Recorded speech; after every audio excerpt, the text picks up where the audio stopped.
이번 판은 20명이야. 한 사람당 60만 원씩. 총 1200만 원. 3달 뒤면 네가 타는 거야, 수진아. 믿었던 언니에게 개를 들었습니다. 언니가 하자길래 믿고 들었죠. 그건 제 옷가게 전세금을 올려줄 돈이었습니다. 하지만 언니는 사라졌고 통장에는 0이 찍혀 있었습니다. 세상이 무너지는 것 같았습니다. 사람을 믿은 제 자신이 미웠습니다. 며칠 후 1000조각을 들고 온 손녀가 말했습니다. 할머니, 이거 예뻐요. 나 드레스 만들어줘요. 그 말에 멈췄던 손이 다시 움직였습니다. 그래, 만들어 보자. 손녀한테 입힐 드레스니까 세상에서 제일 예쁘게. 하얀 천위로 바늘이 움직였습니다. 그건 옷이 아니라 찢어진 제 인생을 꿰매는 손길이었습니다. 완성된 드레스는 단 한 벌이었습니다. 그런데 그 한 벌이 제 인생을 바꿔놓았습니다. 안녕하세요. 저는 60살 서울에서 옷가게를 하고 있는 정수진이라고 합니다. 이곳에서 저는 옷을 직접 만들어서 판매하고 있습니다. 어느 날 문이 열리며 선자 언니가 들어왔습니다. 수진아, 언니 왔다. 오늘 개모임 날인 거 잊지 않았지? 이번 판 내가 총무야. 이번엔 20명 넘게 들었어. 20명이요? 그럼 금액이 꽤 크겠네요. 그럼 이번 판은 진짜 큰 판이야. 한 사람 단계 돈을 60만 원씩 넣기로 했거든. 그러니까 한 번 받을 때 1200만 원이지. 1200만 원이라니 그건 진짜 큰 돈이네요. 이번에 갯돈 받으면 가게세 좀 올려줘야겠어요. 주인이 요즘 자꾸 올려달라 하네요. 그럼 요즘 다들 힘든데 서로 도움이 되면 좋지. 이럴 때 한 판 크게 돌려야지. 언니는 장부를 펴보이며 말했습니다. 걱정 마. 돈은 내가 관리할 테니까 너는 그냥 돈만 제때 넣어. 저는 웃으며 고개를 끄덕였습니다. 언니가 하면 든든하죠. 그럼 개돈은 신용이야. 내 손에 맡기면 틀림없어. 그날따라 언니의 목소리가 유난히 가벼워 보였습니다. 개모임 시간이 되어 우리는 가게 문을 닫고 근처 카페로 향했습니다. 카페 안에는 오래 알고 지낸 사람들이 이미 모여 있었습니다. 영숙 언니, 미란 언니, 혜자 언니 모두 20에 가까이 함께 해온 사람들이었죠. 자, 다들 봉투 준비했지? 선자 언니가 웃으며 말했습니다. 우리는 하나씩 봉투를 꺼내 테이블 위에 올려놓았습니다. 이번 달 타는 사람은 미란 언니네. 선자 언니의 말에 미란 언니가 조용히 입을 열었습니다. 아이고 고마워요. 남편이 친구 보증 잘못 써서 급히 돈 막느라 급전이 필요해요. 미란 언니의 눈가가 붉어졌습니다. 우리는 말없이 고개를 끄덕였습니다. 누구 하나 여유로운 사람은 없었으니까요. 세상 믿을 사람 몇 안 남았지. 선자 언니가 커피잔을 들며 말했습니다. 그래도 우린 다르잖아요. 저는 그렇게 대답했습니다. 언니는 잠시 저를 보더니 부드럽게 웃었습니다. 그래, 우린 다르지? 수진아, 네 차례는 3달 뒤야. 그때까지 내가 잘 관리해 줄게. 그 말이 참 든든했습니다. 3달 뒤면 제 차례였고 그 1200만 원으로 저는 가게 전세금을 올려주면 된다고 생각했습니다. 모임이 끝나고 저는 가게로 돌아왔습니다. 오후 햇살이 쇼윈도를 비추고 있었습니다. 하얀 블라우스 한 벌을 진열했습니다. 제가 직접 만든 옷이었습니다. 요즘은 이런 옷 찾는 사람이 없지. 저는 작게 중얼거렸습니다. 그래도 괜찮았습니다. 저는 이 일이 좋았으니까요. 천을 만지고 바늘을 잡고 무언가를 만들어내는 일. 그게 제 인생이었습니다. 저녁이 되어 가게 문을 닫았습니다. 집으로 가는 길, 봄바람이 불어왔습니다. 흩날리는 벚꽃을 보며 미소 지었습니다. 언니 말대로 우린 다르지. 하지만 그 봄날의 미소는 오래가지 않았습니다. 그날의 믿음이 곧 제 인생을 송두리째 흔들어 놓을 줄은 그때는 정말 몰랐습니다. 그날 밤은 유난히 고요했습니다. 저는 텔레비전을 보다가 잠이 들었습니다. 그런데 늦은 밤 누군가 초인종을 눌렀습니다. 초인종 소리에 눈이 번쩍 떠졌습니다. 시계를 보니 밤 11시가 넘은 시간이었습니다. 현관으로 걸어가 인터폰을 눌렀습니다. 누구세요? 엄마, 그 목소리에 숨이 멎었습니다. 제 딸 윤정이었습니다. 저는 너무 놀라 서둘러 문을 열었습니다. 윤정이 손에는 큰 캐리어 2개가 있었고 손녀 미소의 손을 꼭 잡고 있었습니다. 윤정아. 저는 너무 놀라 윤정이의 이름을 불렀습니다. 엄마, 윤정이의 얼굴은 창백했고 울었는지 눈가도 부어 있었습니다. 윤정이가 말했습니다. 엄마 나 이혼했어. 뭐라고? 그 말을 듣는 순간 저는 아무 말도 할 수가 없었습니다. 저는 그저 딸을 꼭 끌어안으며 말했습니다. 괜찮아. 엄마 집이 있잖아. 윤정이는 그렇게 제 품에서 한참을 울었습니다. 손녀 미소는 윤정이의 치마를 꼭 쥔 채 작은 눈으로 저를 올려다보았습니다. 할머니, 그래, 미소야. 할머니 집 왔네. 어서 들어가자. 저는 얼른 딸의 짐을 들어주며 안으로 들였습니다. 짐이 생각보다 무거웠습니다. 윤정이는 현관에 주저앉아 멍하니 있었습니다. 딸에는 신발을 벗을 힘조차 없어 보였습니다. 일단 들어가 물 좀 마시고. 거실 불을 켜자 집안이 환해졌습니다. 윤정이는 소파에 앉고 미소는 엄마 곁에 바짝 붙었습니다. 저는 부엌에서 물을 따라 딸에게 건넸습니다. 윤정이는 물을 한 모금 마시고 조용히 컵을 내려놓았습니다. 엄마 미안해요. 무슨 소리야? 미안할 게 뭐 있어. 갑자기 이렇게 와서. 괜찮아. 엄마 혼자 사는 집인데 뭐가 미안해. 방도 있고. 애써 웃으려 했지만 웃음이 잘 나오지 않았습니다. 딸의 얼굴이 너무 힘들어 보였습니다. 이혼이라니?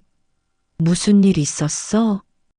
윤정이는 한참 말이 없다가 작게 입을 열었습니다.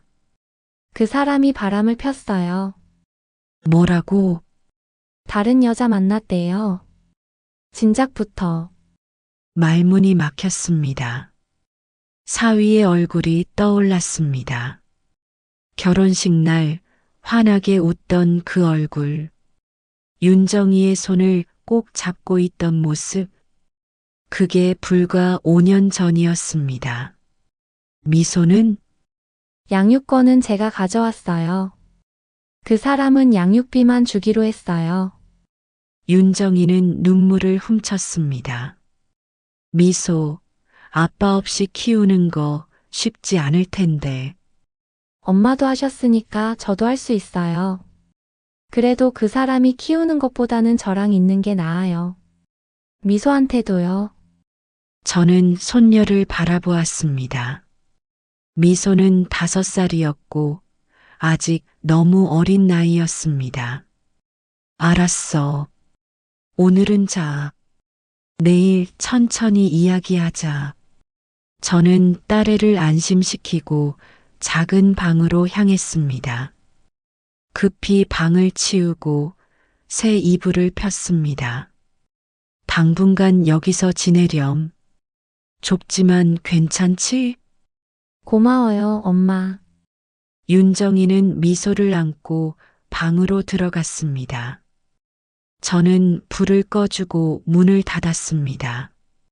소파에 앉아 캐리어 2개를 바라봤습니다.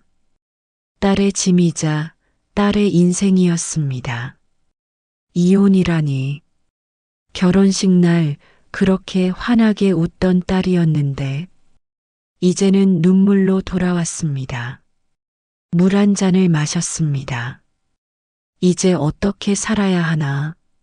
딸과 손녀, 이젠 우리 셋이서 살아야 했습니다. 가게 수입은 넉넉하지 않았고 월세, 공과금, 생활비, 모든 게 버거운 상태였습니다.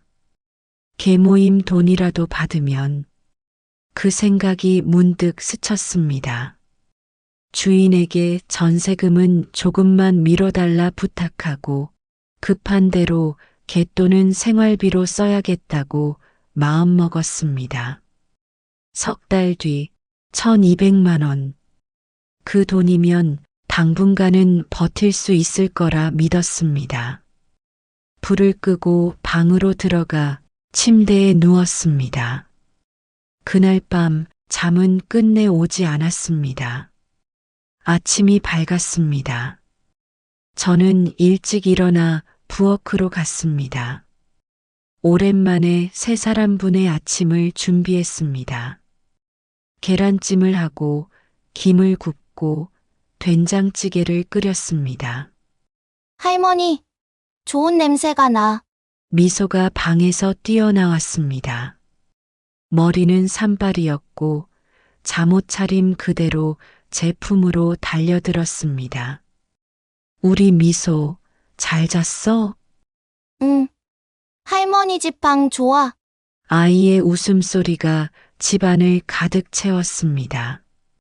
그 소리가 참 좋았습니다. 윤정이도 방에서 나왔습니다.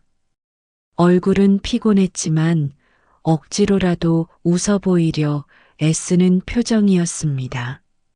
엄마, 제가 할게요. 아니야, 다 했어. 앉아서 먹자. 우리는 작은 식탁에 둘러앉았습니다. 잘 먹겠습니다. 미소가 크게 외쳤습니다. 윤정이는 조용히 숟가락을 들었습니다. 저는 딸 아이가 걱정되어 안심시키듯 말했습니다. 윤정아, 당분간은 여기서 지내. 급할 거 없어. 고마워요, 엄마. 딸의 목소리가 작게 떨렸습니다. 아침을 먹고 윤정이는 설거지를 했습니다. 저는 미소와 거실에 앉았습니다. 엄마, 나 유치원 안 가? 미소가 윤정이에게 말했습니다. 응, 조금 쉬다가 다니자. 새 유치원 알아볼게. 그럼 할머니랑 계속 있어? 그래, 할머니랑 있자. 미소는 환하게 웃었습니다. 며칠이 그렇게 흘렀습니다. 미소의 웃음소리가 집을 채우고 윤정이의 목소리가 부엌에서 흘러나왔습니다. 저녁이면 셋이 나란히 앉아 텔레비전을 보았습니다. 하지만 수입은 그대로였습니다. 가게 매출은 한 달에 200만 원 남짓이었지만 지출은 늘었습니다. 식비, 공과금, 미소 간식비, 생필품. 숫자들이 하루가 다르게 커져갔습니다. 한숨이 새어나왔습니다. 제 한숨 소리를 듣고 윤정이가 말했습니다. 제가 일을 해야 하는데, 아니야. 넌 미소 돌봐야지. 그래도 엄마 혼자 다 감당하시기엔. 윤정이의 목소리가 흔들렸습니다. 저는 딸의 손을 잡았습니다. 괜찮아. 엄마가 어떻게든 해볼게. 조용한 침묵이 흘렀습니다. 그나저나 윤정아. 엄마 계모임 아직 계속하고 있어. 딸의 얼굴에 미묘한 표정이 스쳤습니다. 계모임이요? 응, 3달 뒤면 내 차례야. 갯돈 타면 1200만 원이거든. 그러면 당분간은 버틸 수 있을 거야. 윤정이는 잠시 말을 멈췄습니다. 눈빛이 흔들렸습니다. 엄마, 그래도 조심하세요. 무슨 소리야? 20회 넘게 해온 계모임인데.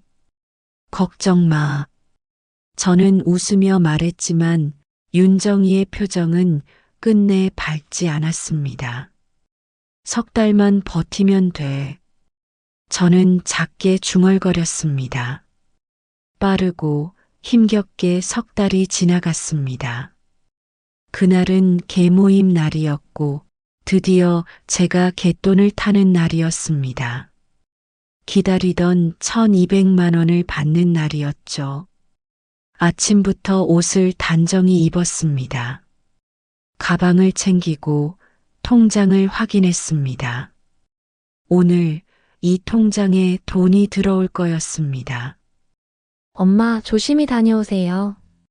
응, 저녁에 외식하자. 오늘은 좋은 날이니까. 네. 윤정이의 대답이 짧았습니다. 저는 현관문을 나서 개원들을 만나던 단골 카페로 향했습니다. 몇몇 언니들이 앉아 있었습니다. 수진아 왔어? 네, 언니. 하지만 선자 언니가 보이지 않았습니다. 선자 언니는요? 아직 안 왔어. 미란 언니가 말했습니다. 전화해 봤어요? 했는데 오는 중인지 전화를 안 받아. 이상했습니다. 선자 언니는 총무였고 항상 제일 먼저 와 있던 사람이었죠. 우리는 30분을 더 기다렸습니다. 하지만 선자 언니는 오지 않았습니다. 전화도 받지 않았습니다. 이상하네. 언니가 이런 적 없는데. 집에 무슨 일 생긴 거 아닐까? 불안이 커졌습니다. 영숙 언니가 제게 말했습니다. 수진아, 너 선자 언니네 집 알지? 한번 가봐. 저는 버스를 타고 선자 언니 집으로 갔습니다. 가슴이 쿵쿵 뛰었습니다. 초인종을 눌렀습니다. 언니, 저 수진이에요. 집에 계세요? 대답이 없었습니다. 다시 초인종을 눌렀습니다. 선자 언니 크게 불러보았지만 집안은 조용했습니다. 문틈 사이로 불빛조차 새어나오지 않았습니다. 핸드폰을 꺼내 전화를 걸었습니다. 고객님이 전화를 받지 않아 소리샘으로 연결 중입니다. 다시 걸었습니다. 5번을 걸어도 10번을 걸어도 결과는 같았습니다. 설마. 입에서 한숨 아닌 한숨이 새어나왔습니다. 카페로 돌아왔습니다. 언니들이 불안한 눈빛으로 저를 보았습니다. 어떻게 됐어? 집에 없어요. 전화도 안 받아요. 정적이 흘렀습니다. 이거 아무래도 이상해. 영숙 언니가 낮은 목소리로 말했습니다. 선자가 일하던 식당 있잖아. 거기 한번 가보자. 혜자 언니가 조심스럽게 말했습니다.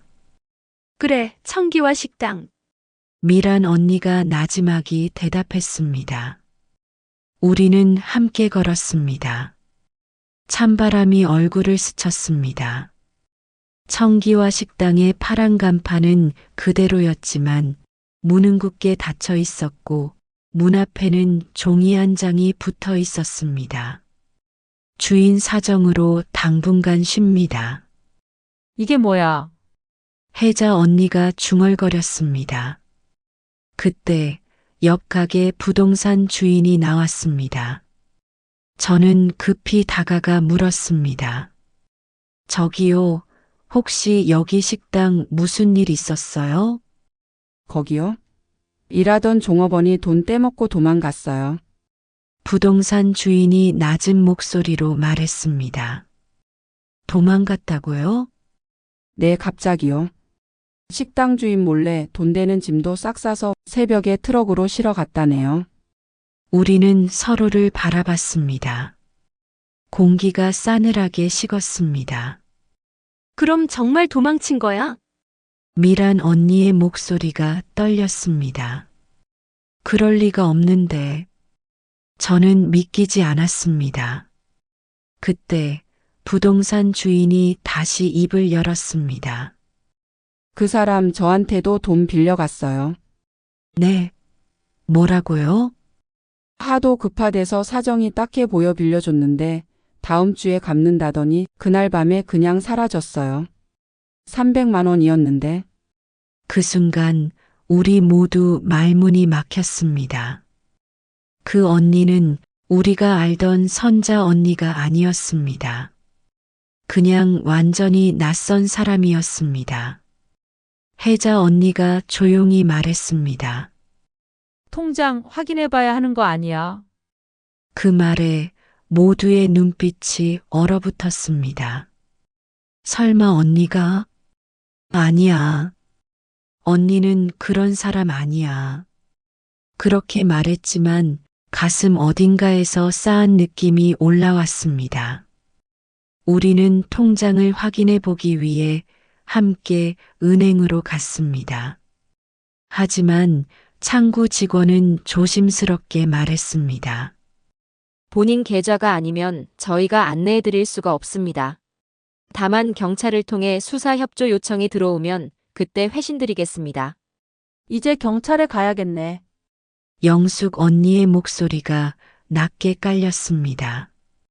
잠시 침묵이 흘렀습니다. 누구도 먼저 걸음을 떼지 못했습니다. 그래, 잡아야지. 혜자 언니가 이를 악물었습니다. 경찰서에 도착하자 안내 데스크 직원이 물었습니다. 피해자분들이시죠? 네, 맞아요. 이쪽으로 오세요.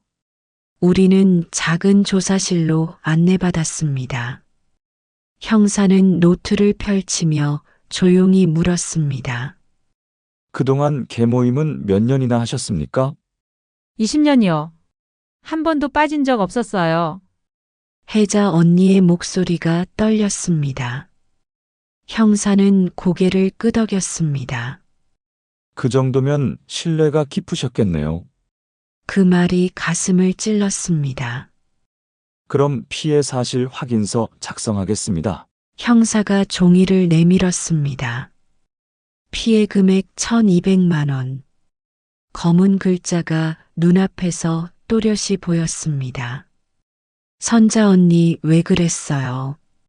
마음속으로 중얼거리며 조심스럽게 이름을 적었습니다. 정수진.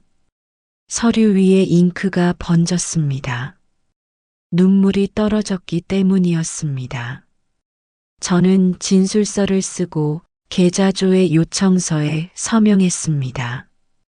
이틀 뒤 경찰서에서 연락이 왔습니다. 정수진님, 피의자 계좌 확인됐습니다. 자금이 이틀 전에 전액 인출된 것으로 확인됩니다. 귀가 멍해졌습니다. 언니들에게 이 사실을 알렸습니다. 갯돈 1,200만 원. 그 돈이 감쪽같이 사라졌습니다. 이게 무슨 일이야? 소식을 들은 영숙 언니가 주저앉았습니다. 내 돈이 혜자 언니가 울기 시작했습니다. 저는 움직일 수 없었습니다. 그 자리에 서서 텅 빈 마음으로 하늘만 바라봤습니다. 1200만 원은 생활자금이었고 윤정이와 미소의 미래였습니다.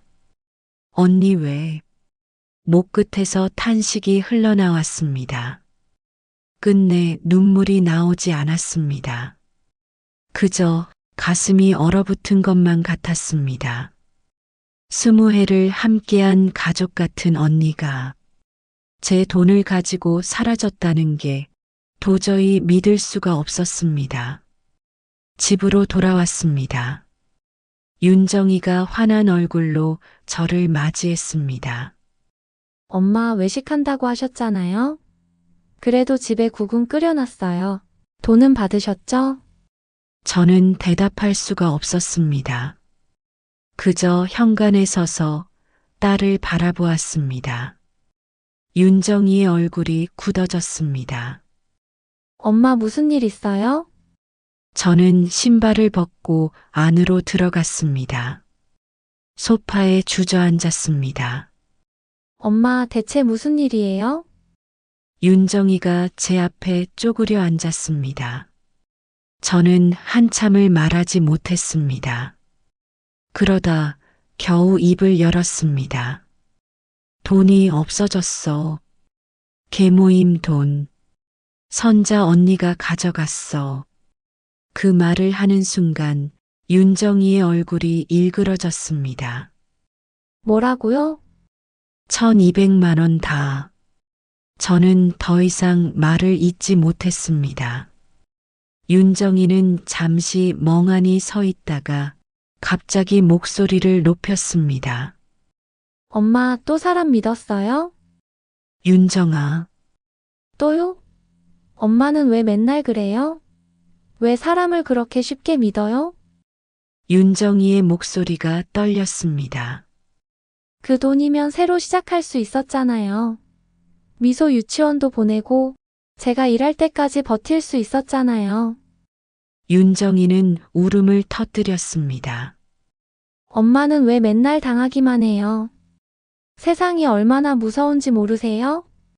저는 고개를 들 수 없었습니다. 딸의 말이 맞았습니다. 저는 사람을 너무 쉽게 믿었습니다. 20해를 함께한 언니라면 그래도 괜찮을 거라고 생각했습니다. 엄마는 너무 착해요. 너무 순해요. 그러니까 당하는 거잖아요. 그 말은 윤정이가 스스로에게 말하는 건지 제게 말하는 건지 알 수 없었습니다. 윤정이의 목소리가 점점 커졌습니다. 이제 어떡해요? 우리 어떻게 살아요? 윤정이는 울면서 방으로 뛰어들어갔습니다. 저는 소파에 앉아 있었습니다. 미소가 방에서 나왔습니다. 할머니, 엄마가 왜 울어요? 아니야. 괜찮아. 미소는 제 얼굴을 보고 말했습니다. 할머니도 슬퍼요? 미소가 제 옆에 앉았습니다. 저는 아이의 머리를 쓰다듬었습니다. 할머니 괜찮아. 미소는 방에서 놀고 있어. 네, 짧게 대답하고 미소는 다시 방으로 들어갔습니다. 밤은 깊어갔습니다. 윤정이는 방에서 나오지 않았습니다. 저는 그대로 소파에 앉아 있었습니다. 이제 어떻게 하지? 답이 없었습니다. 그저 고요만이 저를 감싸고 있었습니다. 며칠이 흘렀습니다. 저는 가게 문을 열지 못했습니다. 아침에 일어나도 옷을 입을 힘이 없었습니다. 그냥 방에 누워 천장만 바라보았습니다. 윤정이도 말이 없었습니다. 식사 때만 나와서 밥을 먹고 다시 방으로 들어갔습니다. 우리는 서로 눈을 마주치지 않았습니다. 그 사이에서 손녀 미소만 밝았습니다. 할머니, 같이 놀아요. 할머니, 배고파요. 저는 아이에게조차 제대로 대답하지 못했습니다. 그날 오후였습니다. 저는 거실 소파에 앉아 있었습니다. 미소가 옷감이 들어있는 상자를 뒤지고 있었습니다. 할머니, 이거 뭐예요? 손녀가 레이스가 달린 하얀 천을 들고 왔습니다. 저는 그 천을 받아들었습니다. 오래전 제가 드레스를 만들다 남겨둔 자투리 천이었습니다. 할머니, 이걸로 공주들이 입는 드레스 만드는 거예요?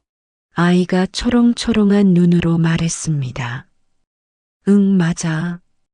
공주들이 입는 하얀 드레스 만드는 천이야. 저는 천을 쓰다듬었습니다. 세월이 흘러도 부드러웠습니다. 할머니, 나도 만들어줘요. 드레스요. 나도 예쁜 드레스 입고 싶어요. 저는 아이를 보았습니다. 5살. 작고 맑은 눈동자가 보였습니다. 할머니, 엄마가 저 다음 주부터 유치원 다닌대요. 그때 공주님 드레스 입고 싶어요. 저는 잠시 생각에 잠겼습니다. 미소는 제 손을 꼭 잡았습니다.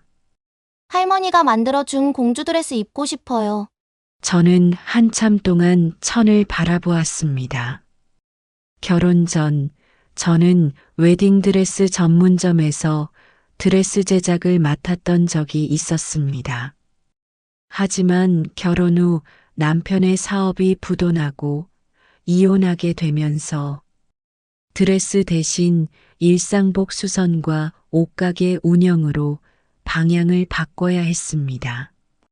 그 천은 제 젊은 시절의 흔적이었습니다. 그래, 다시 만들어 보자.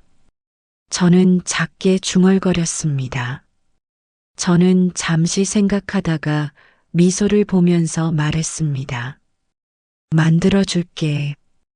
우리 미소 예쁜 드레스 만들어 줄게. 미소가 환하게 웃었습니다.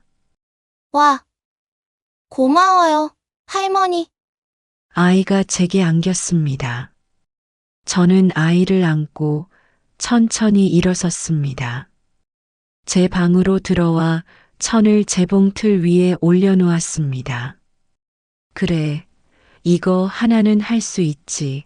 옷 만드는 거, 내가 세상에서 가장 잘하는 일. 저는 혼잣말을 했습니다. 손끝에 레이스의 감촉이 느껴졌습니다.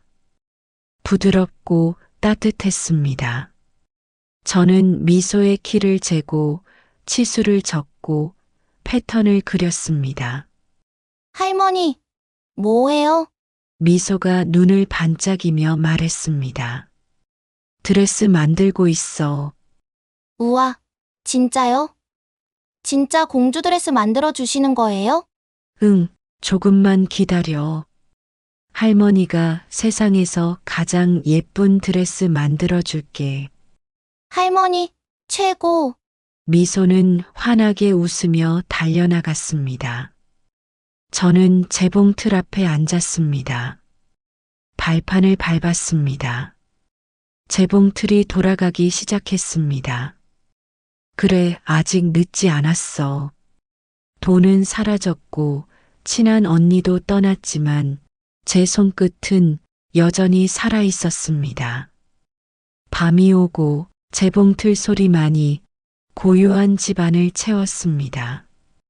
밤새 재봉틀을 돌렸습니다. 하얀 천은 한 땀 한 땀 제 손끝 아래에서 드레스 모양을 갖춰갔습니다. 새벽 5시가 되어서야 드레스가 완성되었습니다. 저는 천천히 재봉틀을 끄고 드레스를 들어 올렸습니다. 예쁘네. 작게 중얼거렸습니다. 드레스를 옷걸이에 걸었습니다. 온 라벨에는 뭐라고 쓸까? 그러다 문득 미소의 얼굴이 떠올랐습니다. 할머니가 만들어줘요. 반짝이던 미소의 눈빛과 말 한마디가 마음속에 다시 피어올랐습니다. 저는 라벨지를 꺼내고 조심스럽게 글씨를 썼습니다. 미소나 미소와 나의 줄임말로 손녀 미소와 제가 함께 만든 옷이라는 뜻이었습니다. 작고 하얀 드레스, 아침 햇살을 받아 반짝이는 레이스에 제 가슴이 따뜻해졌습니다. 엄마, 문이 열리며 윤정이가 들어왔습니다. 엄마 밤새신 거예요? 응, 이거 만들고 있었어. 제가 미소의 드레스를 가리키자 윤정이는 놀란 듯 입을 벌렸습니다. 이게 엄마가 만든 거예요? 응, 미소 유치원 갈 때 예쁘게 입고 가라고. 윤정이는 조심스레 드레스를 만졌습니다. 예쁘다. 그치? 손이 굳어서 좀 서툴긴 하지만 아니에요. 진짜 예뻐요. 윤정이의 목소리가 떨렸습니다. 엄마 미소가 정말 좋아하겠어요. 딸 아이의 눈가가 붉어졌습니다. 엄마, 저번에 소리 질러서 죄송해요. 괜찮아. 네 말이 맞았어. 아니에요. 엄마가 얼마나 힘드셨을지 생각도 못했어요. 윤정이는 제 손을 꼭 잡았습니다. 그래도 엄마는 이렇게 다시 시작하시네요. 저는 미소 지었습니다. 그래도 할 수 있는 걸 해야지. 할머니, 미소가 방으로 뛰어들어왔습니다. 우리 미소 일어났네? 손녀는 드레스를 보더니 눈이 커졌습니다. 와, 이거 내 거예요? 공주 드레스, 응, 할머니가 만들었어. 진짜요? 입어봐도 돼요? 그럼. 윤정이가 드레스를 입혀주었습니다. 작은 몸에 하얀 드레스가 꼭 맞았습니다. 미소는 거울 앞으로 달려가 두 팔을 벌렸습니다. 와, 진짜 공주님 같아요. 아이가 빙글빙글 돌았습니다. 치맛자락이 햇빛 속에서 반짝였습니다. 윤정이가 핸드폰을 꺼냈습니다. 미소야, 가만히 서봐. 사진 찍어줄게. 웃음소리와 셔터 소리가 번갈아 이어졌습니다. 한참을 사진 찍던 윤정이가 제게 물었습니다. 엄마, 이 드레스 SNS에 올려도 돼요? 응? 뭘 어떻게 한다는 거야? 엄마가 만든 드레스요. 너무 예뻐서요. 인터넷에 올리면 좋을 것 같아요. 저는 잠시 망설였습니다. 그걸 누가 본다고. 윤정이는 미소를 지었습니다. 요즘은 이런 게 통해요.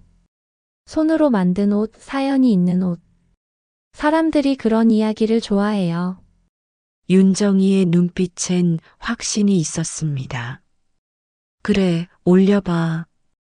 정말요? 응, 해봐. 나쁠 건 없잖아. 그날 저녁이었습니다. 윤정이는 노트북 앞에 앉아 있었고, 미소는 드레스를 입은 채 옆에서 깔깔거리며 놀고 있었습니다. 윤정아, 뭐해? 제가 물었습니다. 사진 올리는 거예요. 엄마가 만든 드레스요. 윤정이는 화면을 보며 열심히 글을 쓰고 있었습니다.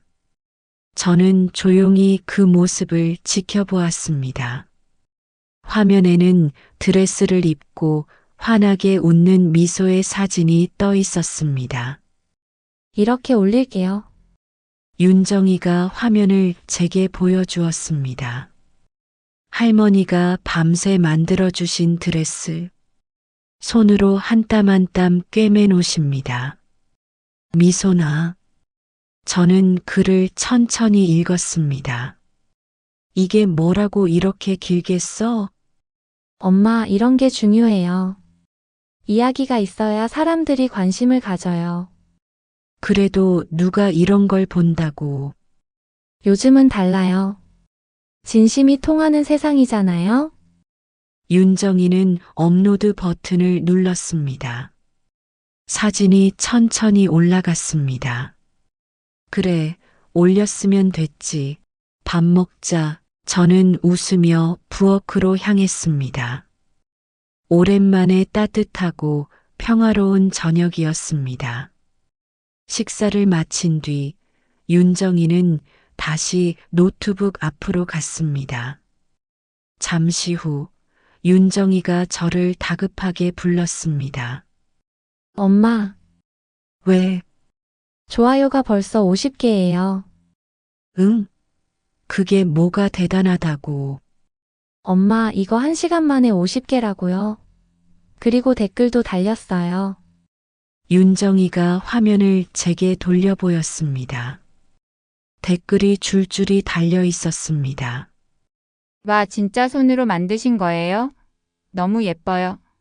우리 딸 재롱잔치에 이런 거 입히고 싶어요. 어디서 살 수 있나요? 할머니의 정성이 느껴져요. 감동이에요. 저는 그 글들을 천천히 읽었습니다. 사람들이 이렇게 반응하네. 그쵸? 제가 말했잖아요. 요즘은 이런 게 통한다고요. 윤정이는 신이 나 있었습니다. 그날 밤 좋아요 수는 계속 늘어났습니다. 댓글도 쉼없이 달렸습니다. 구매 문의드립니다. 우리 아이 것도 만들어주실 수 있나요? 가격이 어떻게 되나요? 윤정이는 눈을 반짝이며 외쳤습니다. 엄마, 이거 진짜 반응 좋아요. 사람들이 사고 싶대요. 엄마, 이거 사업으로 해보는 거 어때요? 아이 드레스 만드는 거요. 저는 잠시 말이 없었습니다. 내가 그걸 할 수 있을까? 엄마, 오늘 하셨잖아요? 그것도 밤새서요. 그건 미소 거니까. 다른 아이들도 똑같아요. 엄마가 정성껏 만들면 돼요. 윤정이의 눈빛은 단단했습니다. 저는 다시 화면을 바라보았습니다. 댓글이 계속 올라오고 있었습니다. 얼마나 팔릴지 모르는데. 일단 몇 벌만 해봐요. 테스트 삼아서요. 안 되면 그만두면 되고요. 저는 한참을 생각했습니다. 그러다 천천히 고개를 끄덕였습니다. 그래, 해보자. 진짜요? 응. 할 수 있는 건 뭐든지 해봐야지. 윤정이는 밝게 웃었습니다. 엄마, 잘 될 거예요. 저는 느낌이 와요.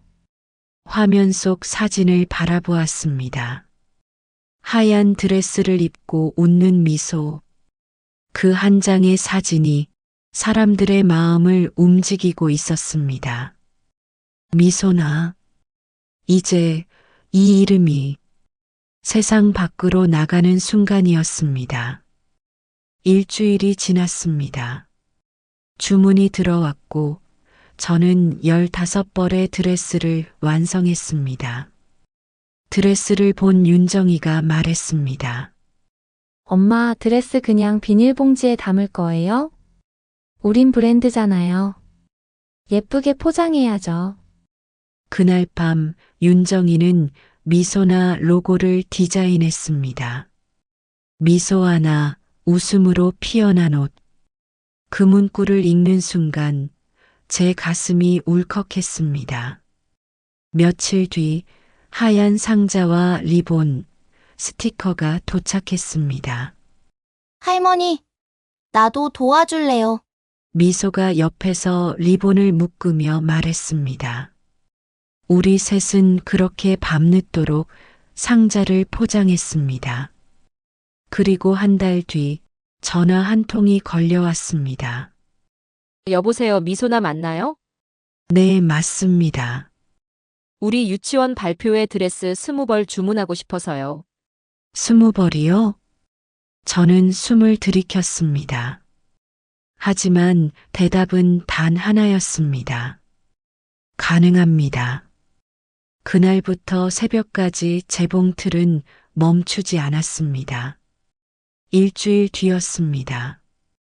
유치원 원장님께 전화가 다시 걸려왔습니다. 정수진 대표님, 드레스 정말 잘 받았습니다. 아이들 반응이 어찌나 좋은지 몰라요. 학부모님들도 난리예요. 다행이네요. 저는 기쁜 마음으로 대답했습니다. 그런데요, 혹시 추가 주문도 가능할까요?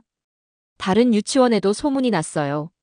다들 연락처 알려달라면서 전화가 오더라고요. 다른 유치원 3곳에서 곧 연락드릴 거예요.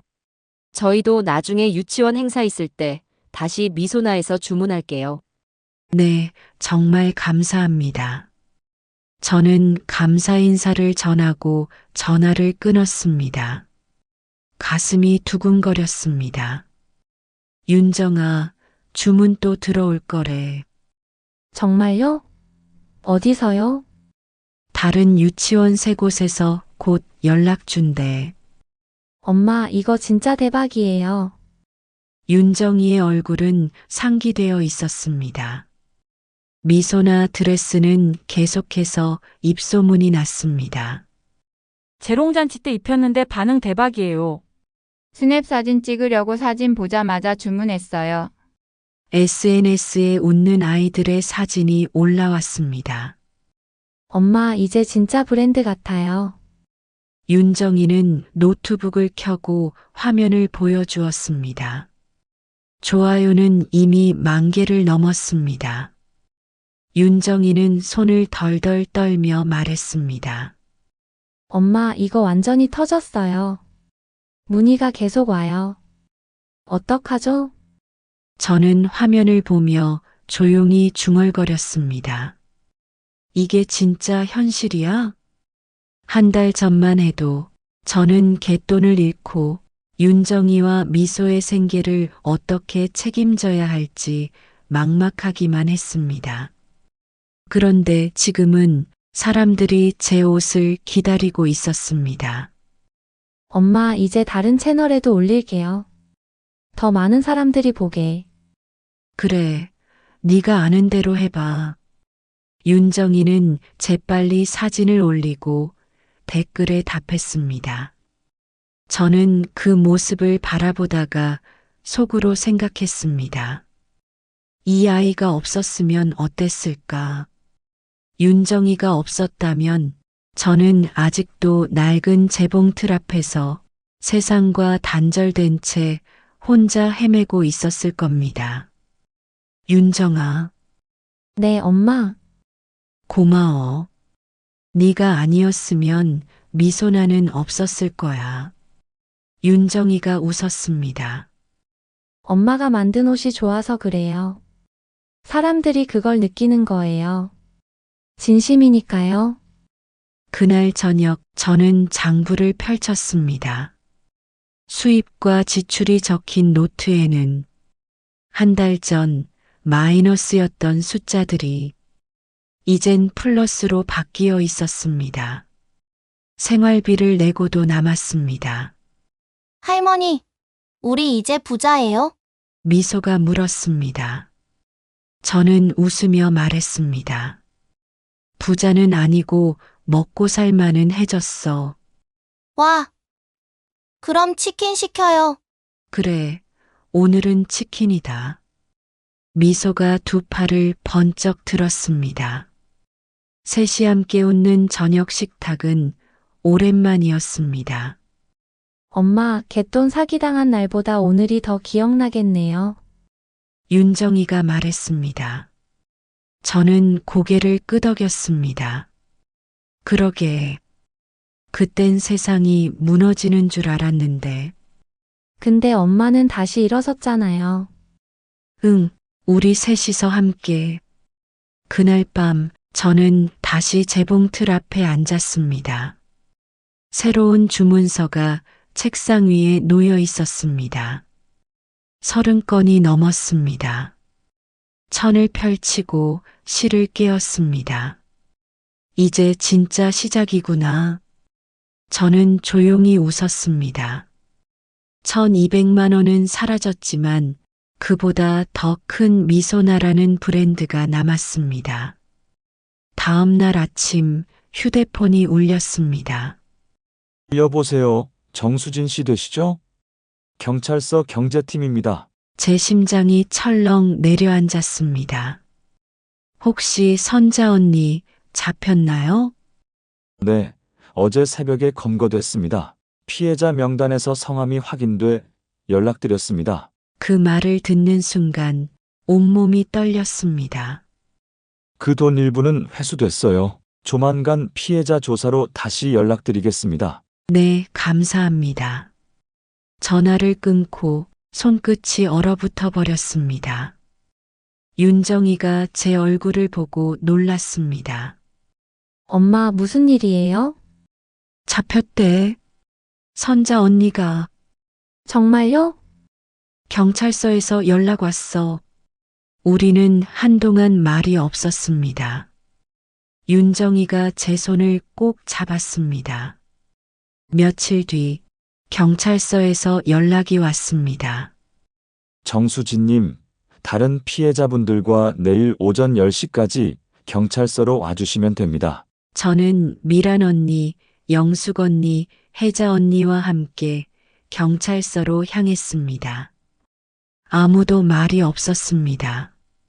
미란 언니가 낮은 목소리로 물었습니다. 수진아, 선자 진짜 잡혔다며?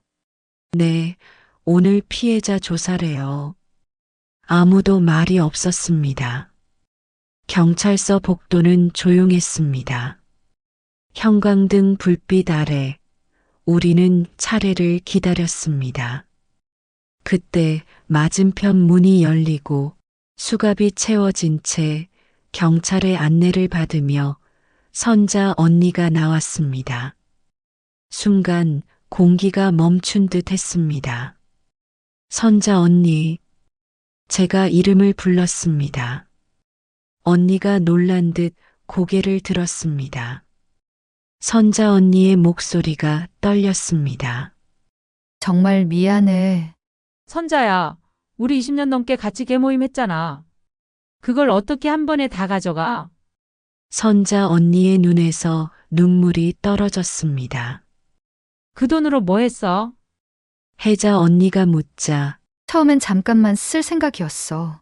남편 사업이 망하고 카드빚이 쌓이고 그냥 한두 달만 버티면 될 줄 알았어. 근데 그게 끝이 없더라. 그럼 우리한테 한마디라도 했어야지. 혜자 언니의 목소리가 떨렸습니다. 말할 용기가 없었어. 선자 언니가 고개를 숙였습니다. 미안해. 나 이제 구속될 거야. 근데 수진아, 너한텐 더 미안해. 네가 마지막까지 날 믿어줬잖아. 저는 한참 동안 선자 언니를 바라보다가 나지막이 말했습니다. 언니, 이제 저도 괜찮아요. 덕분에 다시 드레스 만드는 일 시작했어요. 그 손은 여전하구나. 선자 언니가 눈을 감았습니다. 형사가 말했습니다. 그만 이동하시죠. 선자 언니는 고개를 숙인 채 말했습니다. 미안해. 정말 미안해. 그 말이 복도에 오래 남았습니다. 우리는 아무 말도 하지 못했습니다. 잠시 뒤 조사실에서 형사가 우리를 불렀습니다. 정수진 씨 일행 들어오세요. 조사실 문이 닫혔습니다. 공기가 무겁게 가라앉았습니다. 형사가 기록지를 펼치며 말했습니다. 피해자분들 확인된 피해 금액은 총 1,200만 원 맞습니까? 네.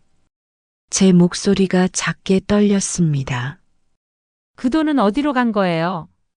혜자 언니가 물었습니다. 형사가 서류를 넘겨보며 말했습니다. 일부는 가족 명의 계좌로 이체됐고 나머지는 현금으로 인출돼 현재 추적 중입니다. 우리는 아무 말도 하지 못했습니다. 혜자 언니가 낮은 목소리로 중얼거렸습니다. 그 돈 다시 돌려받을 수 있을까요? 당장 남편 수술해야 되는데요. 형사는 잠시 우리를 바라보다가 조심스럽게 말했습니다. 일부는 회수될 가능성이 있습니다. 하지만 전부는 어렵습니다. 그 말이 끝나자 조용한 정적이 흘렀습니다. 형사가 제게 서류를 내밀었습니다. 정수진 씨, 확인하시고 서명해 주세요. 피해 금액 1,200만 원. 검은 글자가 선명했습니다. 서명을 하는 볼펜 끝이 미세하게 떨렸습니다. 하지만 그 떨림 속에서 제 마음은 조금씩 단단해지고 있었습니다. 다음 날 현관문을 두드리는 소리가 들렸습니다. 수진아, 안에 있지? 문을 열자 미란 언니, 영숙 언니, 혜자 언니가 서 있었습니다. 손에는 커피와 종이봉투가 들려 있었습니다. 언니들 어쩐 일이에요? 그냥 네 얼굴 좀 보러 왔지. 집으로 들어온 언니들은 제가 만든 드레스를 바라보았습니다. 이게 다 네가 만든 거야? 네, 매일 밤새 하다 보니까 이렇게 됐어요. 제가 대답했습니다. 우와, 진짜 예쁘다. 영숙 언니가 감탄하며 말했습니다. 수진아, 미란 언니가 봉투를 내밀며 말했습니다. 너 갯돈 떼이고 맘고생 많았지. 돈을 내가 제일 먼저 탔잖아. 생각해보니까 마음이 걸려서 그래. 나 때문에 다 같이 당한 것 같아. 금액은 작지만 재료비로 써. 아니에요. 언니, 그건 언니 잘못이 아니에요. 이럴 필요 없어요. 저는 너무 놀라 손사래를 쳤습니다. 알아. 그래도 나만 손해 안 봤잖아. 그게 미안해서 조금이라도 나눠야 마음이 놓일 것 같아. 미란 언니가 제 손에 봉투를 꼭 쥐어주었습니다. 내가 진작에 이랬어야 했어. 이건 수진이 몫이고 영숙이랑 혜자 것도 내가 따로 챙겨놨어. 20년 넘은 우리 인연이. 그 일 한 번으로 끝날 순 없잖아. 그 말에 제 눈가가 뜨거워졌습니다. 고마워요, 언니. 그렇게 말하고 고개를 숙인 채 봉투를 꼭 끌어안았습니다. 영숙 언니가 말을 이었습니다. 요새 드레스 만드느라 정신 없지? 혹시 일손 필요하면 말해. 우리도 도와줄게. 천재단은 내가 하면 되고, 미란이는 리본 달고, 혜자는 포장하면 어때? 가뜩이나 일이 늘어나서 손이 모자라던 참이었는데 반가운 제안이었습니다. 언니들 정말 괜찮아요? 괜찮고 말고. 이제 우린 개모임 말고 미소나 모임이야. 혜자 언니의 말에 다 같이 웃음이 터졌습니다. 그 웃음 속에는 지난 세월의 상처와 다시 이어진 정이 따뜻하게 섞여 있었습니다. 그날부터 우리는 가게에 모여 작업을 하기로 했습니다. 가게 안에는 재봉틀 소리와 웃음소리가 섞여 있었습니다. 우리는 함께 바느질을 하고 천을 나르고 상자를 접었습니다. 야, 이거 제대로 사업인데? 혜자 언니의 말에 영숙 언니가 맞장구를 쳤습니다. 그러게요. 우리 수진 사장님 너무 멋지세요. 영숙 언니의 말에 저는 웃으며 대답했습니다. 사장님은 무슨 아직 멀었어요. 그래도 이렇게 잘 되잖아. 언니들이 웃었습니다. 그러게. 이 정도 주문 속도면 수진 이름 이제 전국에 다 퍼지겠어. 2달이 지났습니다. 미소나는 이제 많은 엄마들 사이에서 이름이 알려진 브랜드가 되었습니다. 어느 날 생활정보지 기자에게서 연락이 왔습니다. 안녕하세요. 미소나 대표님이신가요? 네, 맞습니다. 저희가 로컬 브랜드 스토리 코너를 운영하는데요. 혹시 인터뷰 가능하실까요? 인터뷰요? 네, SNS에서 사연을 봤어요. 가게돈 사기당하셨다가 손녀를 위해 드레스를 만드셨다던데. 이야기가 너무 따뜻해서 꼭 한번 소개드리고 싶어요. 저는 잠시 망설였습니다. 제 이야기를 세상에 꺼내는 게 부끄러웠습니다. 하지만 브랜드를 알릴 수 있는 좋은 기회라 생각했습니다. 네, 괜찮습니다. 며칠 뒤 기자가 작업실로 찾아왔습니다. 드레스 사진을 찍고 제 이야기를 들었습니다. 그리고 며칠 후 신문 일면 하단에 이런 제목이 실렸습니다. 손끝에서 피어난 기적, 미소나 이야기. 갯돈 사기 당한 60대 할머니, 손녀 위에 만든 드레스로 인생 역전. 그 기사는 금세 퍼져나갔습니다. 카페, SNS, 지역 커뮤니티에 사람들이 공유하고 댓글을 달았습니다. 엄마의 손끝에서 피어난 기적. 이건 사랑에 만든 옷이에요. 할머니 응원합니다. 저도 주문하고 싶어요. 저는 화면을 보며 말없이 웃었습니다.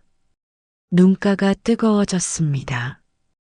이렇게까지 반응이 클 줄이야. 윤정이가 제 어깨를 두드리며 말했습니다. 엄마, 이제 진짜 미소나가 세상에 알려졌어요. 지역 신문에 기사가 실린 지 몇 주 뒤 작업실에 전화가 울렸습니다. 네, 미소나입니다. 안녕하세요. 시청 문화센터입니다. 다음 달에 여성 창업인 전시회를 여는데요. 미소나를 초청하고 싶습니다. 순간 말문이 막혔습니다. 전시회요? 정수진 대표님의 이야기가 많은 분들께 힘이 될 것 같아요. 드레스 전시와 짧은 토크도 준비하려 합니다. 저는 윤정이를 바라봤습니다. 윤정이는 주저없이 고개를 끄덕였습니다. 엄마, 해야죠. 네, 참여하겠습니다. 전화를 끊고 나서 한참 동안 멍하니 앉아 있었습니다. 전시회라니. 엄마, 대단한 거예요. 시청에서 초청이라니. 근데 뭘 전시하지? 엄마가 만든 드레스요. 우리 미소나 옷들. 전시회 날이 다가왔습니다. 저는 드레스를 골랐습니다. 미소를 위해 처음 만들었던 하얀 드레스, 분홍색 재롱잔치 드레스, 하늘색 발레 공연 드레스. 그렇게 10벌을 고르고 윤정이가 액자 하나를 내밀었습니다. 이것도요. 그 안에는 미소가 처음 미소나 드레스를 입고 웃던 사진이 담겨 있었습니다. 응, 그래. 이게 빠지면 안 되지. 전시회 당일 문화센터 전시장은 환했습니다. 하얀 조명 아래 미소나 부스가 완성되었습니다. 드레스들이 반짝였고 그 옆에는 작은 안내문이 놓여 있었습니다. 미소나 브랜드 스토리, 손녀 미소아나 웃음으로 피어난 옷, 그리고 그 아래는 갯돈을 잃었지만 손끝으로 인생을 다시 꿰맸습니다. 라는 문구가 쓰여 있었습니다. 사람들이 몰려들었습니다. 아이들이 드레스를 만져보며 눈을 반짝였고 엄마들은 사진을 찍었습니다. 이게 미소나 드레스예요? 실물이 훨씬 예쁘네요. 저희가 한 땀 한 땀 정성으로 만든 수작업 드레스예요. 그때 낯익은 목소리가 들렸습니다. 수진아. 고개를 돌리자 미란 언니, 혜자 언니, 영숙 언니가 서 있었습니다. 언니들, 우리가 안 올 수 있나, 이런 날에. 미란 언니가 제 손을 꼭 잡았습니다. 정말 자랑스럽다, 수진아. 혜자 언니가 제 등을 쓰다듬었습니다. 이거 우리가 같이 만들었지만 참 기가 막히게 잘 만들었네. 전시회에서 보니까 진짜 고급스럽고 예쁘다. 영숙 언니가 웃으며 말했습니다. 전시회에서 뭐라도 할 일 없니? 너 많이 바쁘면 우리도 같이 도와줄게. 정말요? 그럼. 이제 우린 개모임 말고 미소나 모임이잖아. 혜자 언니의 말에 우리 모두 웃음이 터졌습니다. 그 웃음 속에는 지난 시간의 상처와 함께 걸어갈 날들에 대한 새로운 희망이 녹아 있었습니다. 전시회가 끝난 뒤 윤정이가 말했습니다. 엄마, 부스 앞에서 다 같이 사진 한 장 찍어요. 우리는 미소나 부스 앞에 섰습니다. 찰칵 그 한 장의 사진 속엔 드레스보다 더 빛나는 것이 담겨 있었습니다. 저와 윤정이, 그리고 미소, 동네 언니들까지 무너졌던 여자들이 함께 꿰맨 인생의 한 장면이었습니다. 그리고 저는 깨달았습니다. 인생은 무너진 자리에서 다시 피어나는 법을 서로가 서로에게서 배우는 것이라는 것을요. 오늘 정수진님의 이야기 어떠셨나요? 이 이야기가 마음에 닿으셨다면 구독과 좋아요로 응원해 주세요. 그리고 여러분의 생각도 댓글로 남겨주세요. 여러분의 한마디가 다음 이야기를 이어가는 큰 힘이 됩니다. 우리 곁에 평범한 사람들, 여러분의 특별한 사연이 모이는 곳, 달달 인생극장, 다음 이야기에서 또 만나요.